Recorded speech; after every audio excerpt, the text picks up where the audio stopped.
Iran और America के बीच जारी जंग और तनाव अब एक ऐसे मोड़ पर पहुंच गया है जहां स्ट्रेट ऑफ हॉर्मुज को लेकर दोनों देशों के बीच टकराव और बढ़ता दिखाई दे रहा है। सबसे बड़ी खबर यह है कि अमेरिकी राष्ट्रपति डोनाल्ड ट्रंप ने ईरान से ही मुआवजे की मांग कर दी है।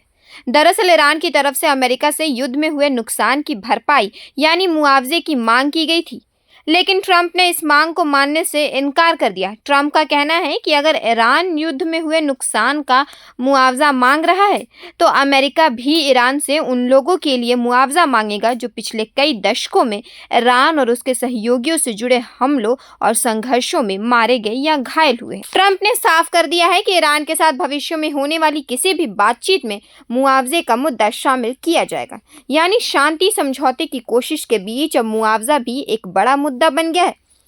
हॉर्मुज दुनिया के सबसे महत्वपूर्ण समुद्री रास्तों में से एक है। यहाँ से दुनिया के बड़े हिस्से का तेल और गैस समुद्र के रास्ते दूसरे देशों तक पहुँचता है। ईरान ने कहा है कि इस रास्ते को पूरी तरह खोलने के लिए कुछ शर्तें पूरी करनी होंगी। इनमें युद्ध में हुए नुकसान की भरपाई भी शामिल है, यानी ईरान चाहता है कि युद्ध से हुए नुकसान को लेकर मुआवजे पर बात हो, जबकि ट्रंप उल्टा ईरान से ही मुआवजा मांग रहा है। हालांकि ईरान ने यह भी कहा है कि वह ओमान के साथ हॉर्मुज से जुड़े नए जहाजों के रास्ते और नियमों पर अंतिम समझौते के करीब है। ईरान में बड़े सैन्य बदलाव हुए हैं। इसी बीच ईरान के सुप्रीम लीडर मुश्तबा खामेनाई ने सोमवार को 6 वरिष्ठ सैन्य अधिकारियों की नियुक्ति की है। इनमें मेजर जनरल अली अब्दुल्लाही को सशस्त्र बलों का चीफ ऑफ स्टाफ बनाया गया है। वहीं ब्रिगेडियर जनरल अहमद वाहिदी को इस्लामिक रिवॉल्यूशनरी गार्ड कॉर्प्स यानी IRGC का कमांडर नियुक्त किया गया है।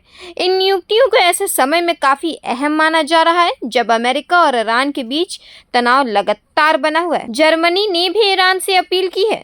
इसी बीच ईरान के विदेश मंत्री अब्बास अराघची और जर्मनी के विदेश मंत्री योहान वाडेफुल के बीच फोन पर बातचीत हुई। दोनों नेताओं ने स्ट्रेट ऑफ हॉर्मुज की स्थिति और युद्ध खत्म करने की कोशिश पर चर्चा की। अराघची ने कहा कि हॉर्मुज की सुरक्षा तभी सुनिश्चित हो सकती है जब अमेरिका अपनी सैन्य कार्रवाई रोक दे। उन्होंने अंतर्राष्ट्रीय समुदाय से भी अपील की कि अगर हॉर्मुज बंद होने की वजह से आर्थिक या सुरक्षा से जुड़ी कोई समस्या पैदा होती है तो इसके लिए अमेरिका को जिम्मेदार ठहराया जाए।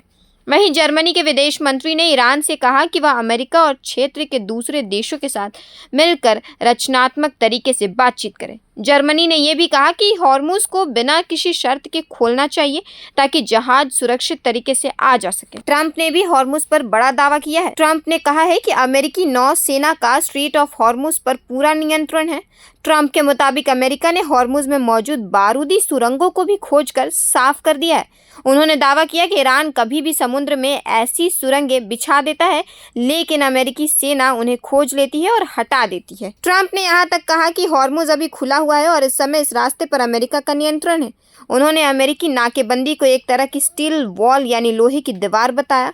ट्रंप के मुताबिक कुछ जहाज हॉर्मुज से गुजर सकते हैं, लेकिन उन्हें ईरान की तरफ आगे जाने की इजाजत नहीं होगी। तो कुल मिलाकर मामला यही है कि एक तरफ ईरान हॉर्मुज खोलने के लिए अपनी शर्तें रख रहा है, दूसरी तरफ अमेरिका ईरान से ही युद्ध के नुकसान का मुआवजा मांग रहा है।